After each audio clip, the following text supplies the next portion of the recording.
Hallelujah, praise the Lord.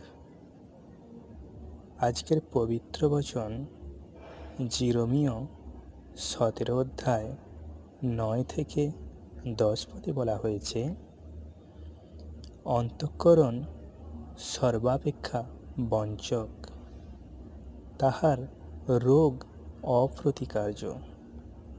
কে তাহা জানিতে পারে? আমি সদাপ্রভু অন্তঃকরণের অনুসন্ধান করি, আমি মর্মের পরীক্ষা করি।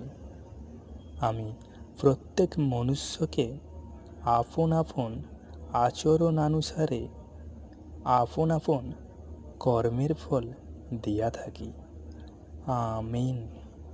হালেলুয়া।